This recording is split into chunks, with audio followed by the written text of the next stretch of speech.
क्या लगता है कि 9 साल की छोटी सी उम्र का बच्चा अपनी पढ़ाई में कौन सी क्लास तक पहुंचा होगा? मे बी चौथी या 5वीं तक। लेकिन इस दुनिया में एक बच्चा ऐसा भी है जो कि 9 साल की उम्र में ग्रेजुएट होने जा रहा है। जी हां गाइस, आप ठीक सुन रहे हैं, और वो भी इलेक्ट्रिकल इंजीनियरिंग जैसे सब्जेक्ट में।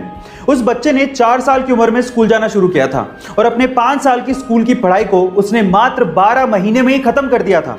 और जब उसने इलेक्ट्रिकल इंजीनियरिंग में दाखिला लिया तो उसने 3 साल के ग्रेजुएशन कोर्स को मात्र 9 महीने में ही खत्म कर लिया। नीदरलैंड के इनहोवर यूनिवर्सिटी ऑफ टेक्नोलॉजी से वो लड़का ग्रेजुएट होकर दुनिया का सबसे यंगेस्ट ग्रेजुएट बनने जा रहा है। इसका आईक्यू लेवल 145 बताया जा रहा है और इसकी तुलना एल्बर्ट आइंस्टाइन और स्टीवन हॉकिंग से की जा रही है। इस बच्चे का नाम है लॉरेंस सिमंस। बड़े सपने अमीरी के मोहताज नहीं होते। अगर आप शिद्दत से चाहें तो कुछ भी पा सकते हैं। कुछ ऐसी कहानी है मुंबई के समंदर किनारे बांद्रा के स्लम में रहने वाली मलीशा खारमा की। मलीशा सुपर मॉडल बनना चाहती हैं। स्लम में रहने के बावजूद भी उनकी इंग्लिश सुन के आप लोग भी चौंक जाएंगे। मलीशा के सपनों को पहली उड़ान तब मिली जब हॉलीवुड फिल्म स्टेप अप के एक्टर रॉबर्ट हॉफमैन से उनकी मुलाकात हुई।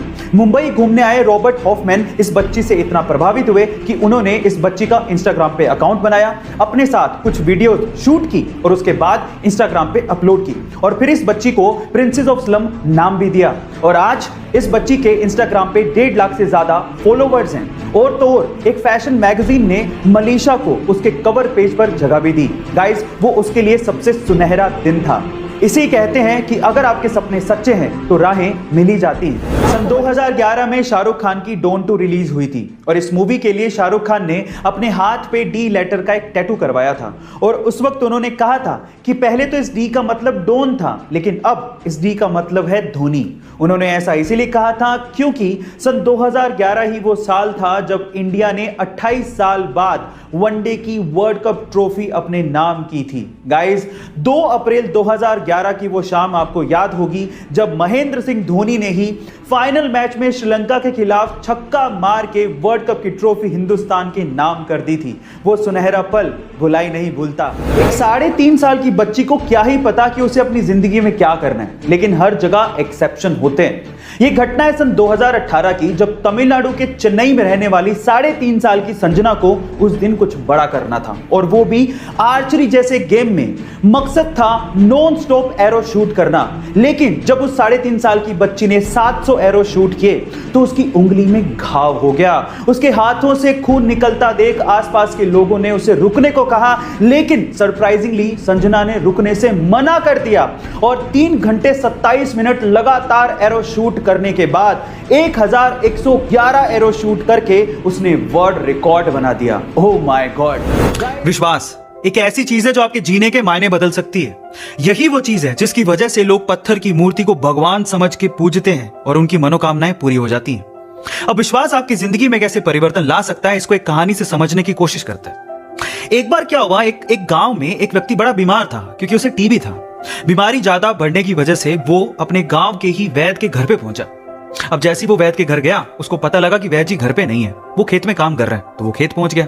अब खेत में जाके उसने वैद्य जी को सारी बात बताई कि उसे क्या बीमारी है, क्या प्रॉब्लम है। वैद्य जी ने सारी बीमारी जानने के बाद उसे दवाई लिख के देने की कोशिश करी, लेकिन खेत में ना पेपर था ना पेन। तो उन्होंने पास में ही रखी एक लाल ईंट को उठाया और उसके पास में कोयला पड़ा था, तो कोयले को उठा के और लाल ईंट को उठा के उस कोयले से लाल ईंट पे कुछ लिखा। उस व्यक्ति को देते हुए कहा कि ये ले लेना और इसे रोज पानी में घोल घोल के पीना।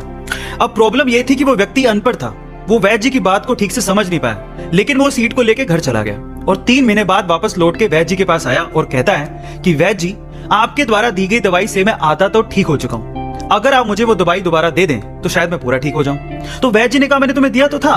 तो व्यक्ति क्या कहता है, ध्यान से सुनिएगा। वो व्यक्ति कहता है कि ईंटें तो हमारे घर पे भी पड़ी हैं, लेकिन उस ईंट पे जो आपने मंत्र फूंक के दिया था, अगर वो दे दें तो मेरा काम बन जाए। तो वैद्य जी हैरान रह गए। उन्होंने पूरी बात पूछी तो पता लगा कि वो व्यक्ति पिछले 3 महीने से उस ईंट को पानी में घोल घोल के पी रहा है, लेकिन फिर भी वैद्य जी ने उसको कुछ नहीं कहा, सच्चाई बताई नहीं। पता है क्यों? क्योंकि उसे उस इलाज में विश्वास था और वो ठीक हो रहा था।